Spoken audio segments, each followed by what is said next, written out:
No body, no crime.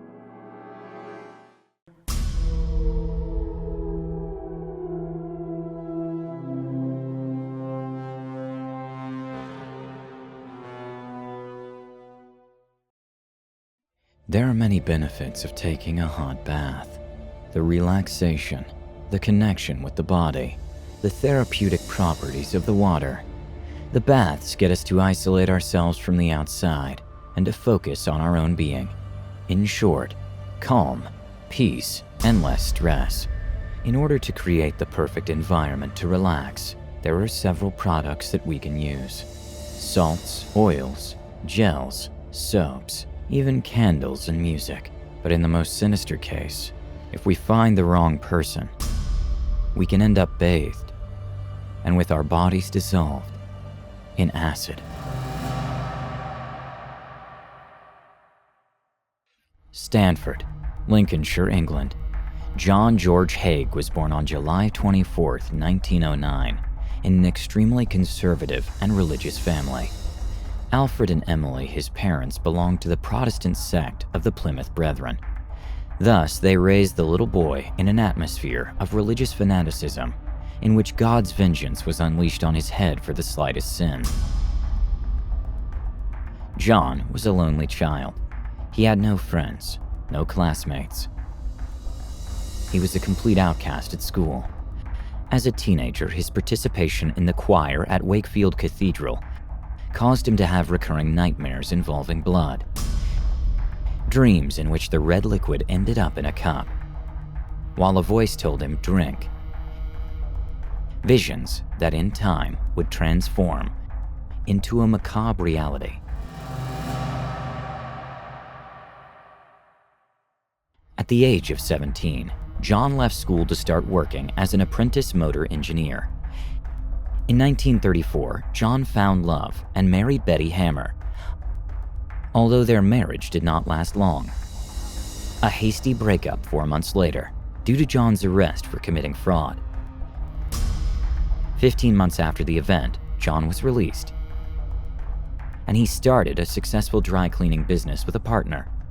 But after his partner died in a car accident, the business eventually went bankrupt. That tragedy led John to move to London, where he began working as a chauffeur for the McSwan family. Yet, in parallel, he continued with his swindling skills until another victim discovered his deception. Thus, John was sentenced again, but this time to 4 years in prison. After his release, John continued his criminal career, committing all sorts of thefts, and once again he was imprisoned for 21 months. John was frustrated. His customers always ended up catching him. He had to remedy that somehow. He had to end their lives. Over the next few months, John tried to figure out the best way to get rid of the victims of his fraud. He studied the modus operandi of other serial killers, and he came to the conclusion that the quickest and easiest way was to dissolve them in sulfuric acid. In his own words, no body, no crime.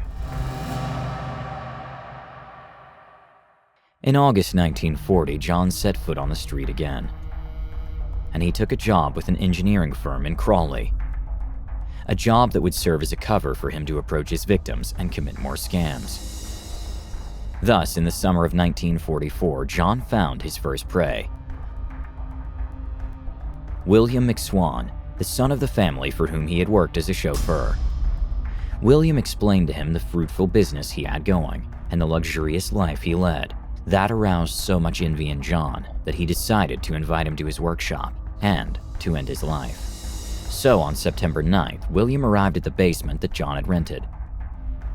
And in a moment of absent-mindedness, John took a truncheon and hit him on the head. He filled a glass with blood from his throat, and he drank it. Then he took his watch and his other personal belongings and his ID card. He put William's body in a 180-liter tank. He dissolved it in acid and poured the resulting liquid down the drain. The job was done.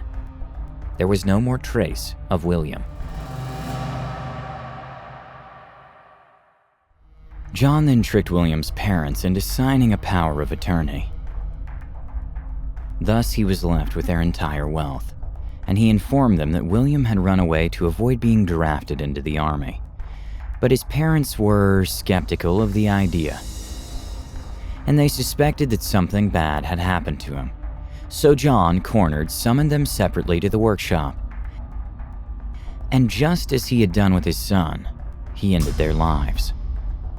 His next target was the Hendersons, a married couple he duped by feigning special interest in one of their properties.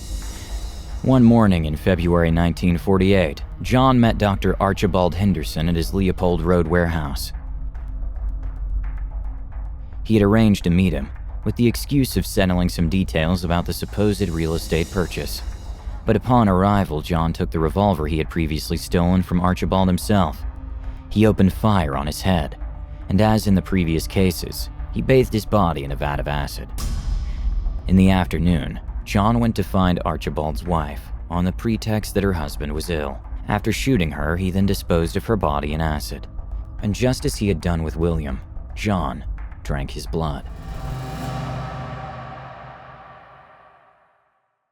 As in the previous murders, John took all the belongings and jewelry of his victims. In addition, he paid the bill for the hotel where the Hendersons were staying. He took their luggage to the couple's home. He took care of the dog for a while, until he surrendered it to a kennel. And finally, he sent letters to some of the Hendersons' relatives for months, all to pretend that they were still alive, all in order not to arouse suspicion. A year later, John would end the life of his last victim, Olive Duran Deacon, a wealthy widow. On the morning of February 14, 1949, Olive met her friend Constance Lane at a hotel to show her new invention, artificial fingernails. It was then that she noticed John's presence. Olive struck up a conversation with him about starting a nail business together. And John offered to meet her 4 days later at his shop to discuss the idea further. Later that day, Olive visited John at his warehouse. It was proving to be a pleasant chat. John was very interested in her creation, so Olive was very excited. But suddenly, when she least expected it, John shot her point blank in the back of her head, and she died instantly. Once on the ground, he slit her throat. He filled a glass with blood and drank it. Then he took off her clothes and the jewelry she was wearing. He bathed the body in a basin full of sulfuric acid and disposed of it. After 2 days, John went to his warehouse to check if the chemical compound had worked properly. However, he found that fat and some bone were still floating in the container. So he decided to scatter the remains among some debris behind the workshop. And he continued with his routine. But what John didn't know was that he had just made a big mistake. He had failed his #1 rule. No body, no crime. And Olive's was lying sprawled on the ground. Meanwhile, Olive's neighbors wondered what had happened to her. It was strange that no one had seen her. In fact, her friend Constance even asked John if he had heard from her, as the two had set up a meeting prior to her disappearance. To which John, to the woman's distrust, simply said, "She didn't show up."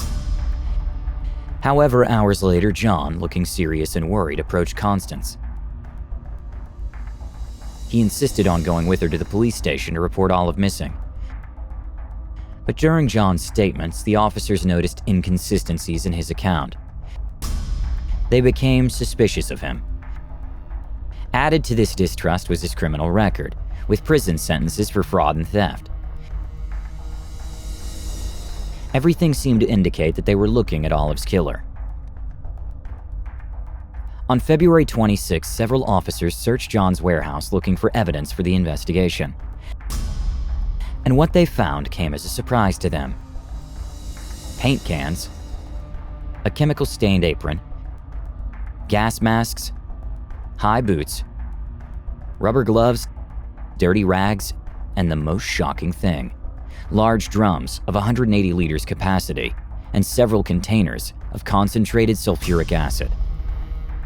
They also seized all kinds of valuables: passports, driver's licenses, and a .38 caliber revolver. Among the documents seized was a diary with coded details of homicides and 2 receipts. The one from the dry cleaner where John had taken Olive's fur coat, and the one from the jewelry store where he had sold her jewelry. For all of this, on February 28th, John was finally arrested.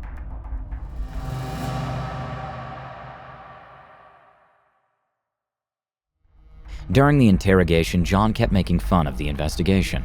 It was clear to him that without a body, there was no crime. In his own words, "If I told them the truth, they wouldn't believe it. It's too fantastic to believe. Mrs. Durand Deacon no longer exists. She has completely disappeared, and no trace can be found. I've destroyed her with acid. How can you prove murder if there's no body?" he insisted. John was haughty, cocky. He firmly believed he would get out of jail. Unfortunately for him, Dr. Keith Simpson crossed his path. During his inspection of John's warehouse, Keith noticed the number of small apparent stones on the ground.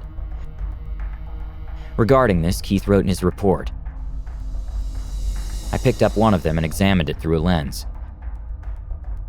It was about the size of a cherry, and it looked very much like the other stones, except for one thing. It was polished." That's how right away Keith realized that he wasn't looking at a simple stone.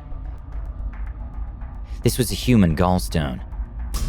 Keith had achieved the impossible. He had found Olive's body.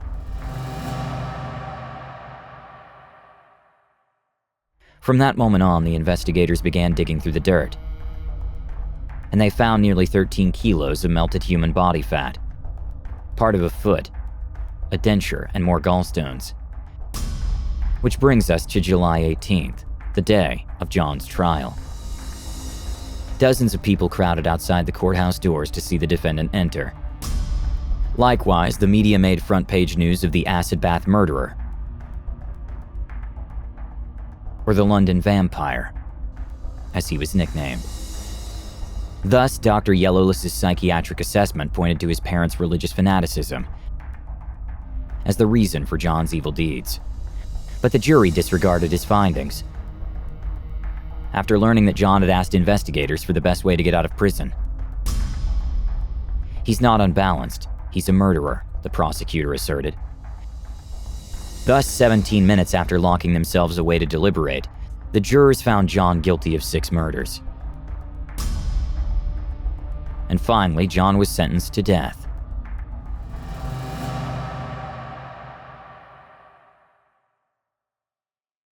Shortly before entering the gates of hell, John asked to have a copy of his face made in wax, and to dress his representation in his own clothes. A figure that was built, and that can be visited today in the so-called Chamber of Horrors of the Madame Tussauds Museum in London.